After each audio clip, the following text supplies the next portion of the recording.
दोन पाय आडवे लावून त्याच्या तोंडावर काय करण्यात आलंय ते? सुरेश धस यांची आक्रमक प्रतिक्रिया. काल बैठक झाल्याचं मला कळलं. सुरुवातीपासून मी हे सांगत होतो, हे महाभयंकर आहे. जल्लाद, राक्षस, हैवान या सगळ्याच्या पलीकडे ही घटना घडलेली आहे. जे आमच्या जिल्ह्यातले नेते 12 डिसेंबरला बोलताना हे प्रत्येक जिल्ह्यात घडतच असतं, हे राज्यात दुसऱ्या जिल्ह्यातही घडलेलं नाही का, अशा प्रकारची वक्तव्य करतायत. म्हणजे यांची संवेदनशीलता पूर्णपणे संपलेली दिसली, असं भाजपचे आष्टीचे आमदार सुरेश धस म्हणाले. संतोष देशमुख यांच्या हत्येचे फोटो व्हायरल झाल्यानंतर आता धनंजय मुंडे यांच्या राजीनाम्याची मागणी जोर धरू लागली आहे. हा विषय सुरुवातीपासून लावून धरणारे सुरेश धस यांनी नेहमीच्या शैलीत रोखठोक भाष्य केलंय. जे 16 डिसेंबरला माझं भाषण होतं ते सगळे मुद्दे तंतोतंत बाहेर आले. आता घटिका जवळ आली आहे असं कळतंय. अजितदादांनी निर्णय बदलू नये, त्यांना राजीनामा द्यायला लावलाच पाहिजे असं सुरेश धस यांनी म्हटलेलं आहे. महाराष्ट्रातील जनतेने हे फोटो व्हिडिओ पाहिले आहे. ज्याला हृदय आहे तो प्रत्येक माणूस खाल रडला असेल. एवढं भयानक कृत्य या लोकांनी केलेलं आहे.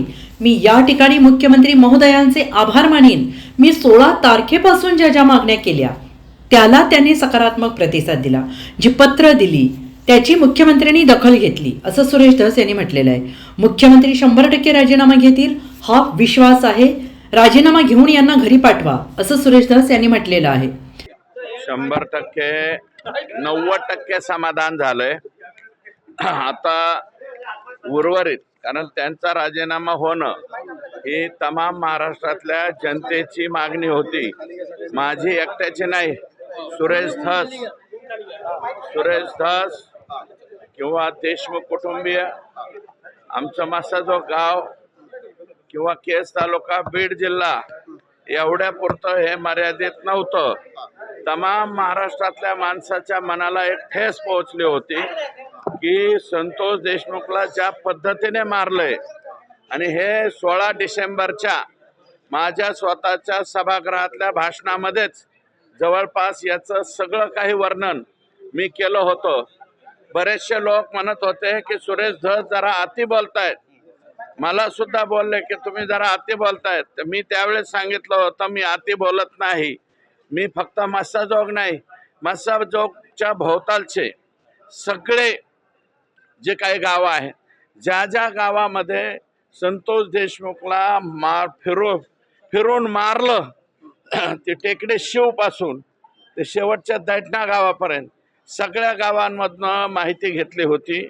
आणि कंटिन्यू धनंजय देशमुख, खिंडकर पाहुणे आणि संदीप पाटील केज आणि अनेक आहेत, बालाजी आहे, मी आता सगळ्यांचे नावं सांगणार नाही.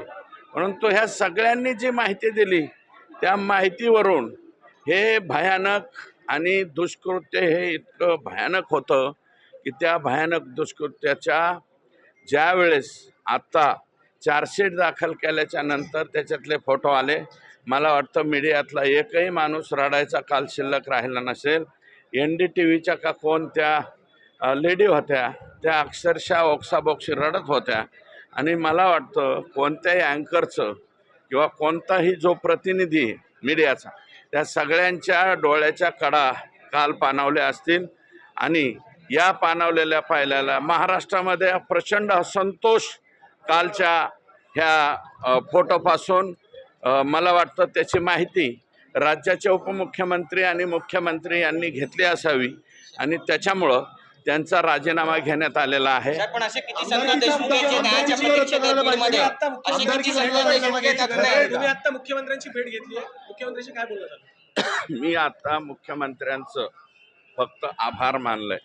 माझं इतर काहीही बोलणं मुख्यमंत्र्यांच्या बाबत झालं नाही, कारण या घटनेच्या बाबतीत पहिल्या दिवसापासून आजच्या दिवसापर्यंत माननीय मुख्यमंत्री हे पॉझिटिव्ह राहिलेले आहेत. अजितदादा त्यांनाही भेटायचं आहे मला, परंतु ते तिथं आले नव्हते. आत्ता गेल्याच्या नंतर त्यांनाही मी त्या ठिकाणी भेटेल.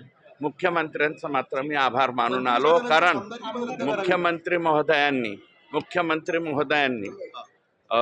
पहिल्या दिवसापासून, म्हणजे अगदी घटना 9ला घडली त्याच्यानंतर त्याच्या FIR पासून ते आत्ता यांची विकेट पडण्यापर्यंत, सन्माननीय धनंजय मुंडे यांची विकेट पडेपर्यंत पॉझिटिव्ह आणि ठामपणे खमक्या मुख्यमंत्री काय असतात ते आम्ही पाहिलंय.